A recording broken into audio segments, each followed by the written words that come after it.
All right, so Handy Sharp is a versatile tool and knife sharpener. It features a V sharpener, which is made out of tungsten carbide, double beveled, crisscross pattern. It sharpens both sides of your blade at the same time. You simply draw your knife through it several times in order to sharpen your blade. This is a good way to use it. Just take the sharpener and lay it on the edge of a good firm surface like the edge of a countertop, bumper of your truck, side of your boat. Gives you good visibility in the V. Simply place your blade in the bottom of that V shape and simply draw your knife through that profile several times until your blade's sharp. Simple, safe, consistent, convenient. You draw your knife through it enough times until the blade's good and sharp. It's a little cutter, so don't push too hard. It'll take a lot of metal off your blade, but simply draw your knife through it until it cuts a good profile onto that blade. That's an optional way to sharpen your kitchen knives, fillets, broadheads, and pocket knives. In other words, just your double beveled, non-serrated blades. The large piece of carbide gives you the opportunity to sharpen the same blades that you would use the V sharpener for, and then all the other blades that you wouldn't. By design, a double bevel V sharpener only works on a double bevel blade. So as a result, doing some of these other tools like a serrated blade, pair of scissors, garden tools, that sort of thing, those are typically beveled on one side and flat on the back. And a serration is just a series of peaks and valleys. So simply take the edge of the carbide and place it along the bevel and go down that blade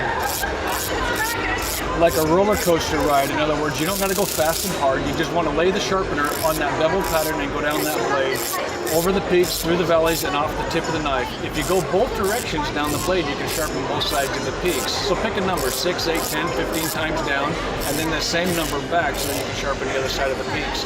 Then just simply roll your blade over and be flat on the backside, and just a few passes on the backside to take the burr off along the edge. Because the goal here is to put a chisel point back on that blade, and that'd be the way to do it. So you can do your frozen food, electric meat knife, bread knives, just about any serrated pattern by simply sharpening it and then roll it over and take the burr off the backside a couple of strokes. It's the same way you would do some of your garden tools. Scissors, bush cutters, little nippers like these guys. All the little scissors that you might find in your pocket knife, simply lay the carbide on the beveled surface and go down that blade. If it's a real dull pair, maybe it's a couple of dozen times or so. Sharpen it and then roll the tool over and be flat on the inside edge there, a few passes or so to take the burr off along that edge. Handy Sharp has 5 different models of the sharpeners. They're all utilizing the same tungsten carbide piece. So you can see here at a glance, you got the same carbide in each one of the models of the sharpeners. 4 out of the 5 has a V sharpener as that option we just discussed. And 2 out of the 5 sharpeners has a little bonus in the handle. This is a ferrocerium rod. Ferrocerium is flint and magnesium blended together. You simply take the edge of your carbide, hold on to your ferrocerium rod with a good grip, and then just give it a good firm stroke. Also a good way to use the ferrocerium rod is to lay that rod close to what you want to get lit on fire. Take the sharpener and just give it a few little passes, get a little bit of particulate off, and then turn around and light it. That way you can get good flame going. They certainly work, yeah. The new member of the family is the Sharp & Spark Mini. So you got 2 sharpener fire starters that are real similar. The difference here is in the little Mini, you've got a bottle opener in the cap here. You've also got a V sharpener and the large carbide, and the ferrocerium rods are the same size. What's different is the length of the handle. Either one of those will work for writing your ferrocerium rod. In fact, you can even take any of your tungsten carbide sharpeners and use those against the ferrocerium. All the ferrocerium rods are the same, tungsten carbide pieces are the same as well. You can do a variety of different tools. If you got pruners, loppers, other cutting tools, tin snips, that sort of thing, you can sharpen those as well. And here's just a suggestion on how to do that. Just take the edge of the carbide. Looks like a bird's mouth in this position right here. Just reach down the throat, so to speak. Sharpen the cutting bevel by simply bringing the sharpener across that bevel several times.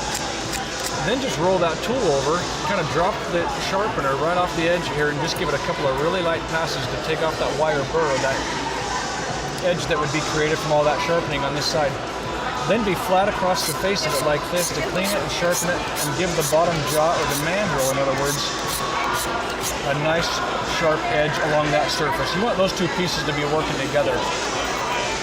Why do you do that? Because this is a hand shear. Sharpen it like a shear, it'll work. You can do a lot of other tools too, like for example a pizza cutter. Typically your pizza cutters are beveled on one side and flat on the back. So just hold the cutter in such a way that the wheel doesn't turn. Pick any one of the sharpeners. Angle your pizza cutter up so that you can see the bevel right along the top of the wheel, and then just bring the sharpener to it. Sharpen a little bit off the top, roll it around, overlap your pattern some, and you'd make your way all the way around that diameter, and then just roll the tool over. It'll be smooth and flat on the back side here, just to take off that wire edge that would be created from all that sharpening on the front side, and put an excellent edge on that. You can make a really sharp pizza cutter as well.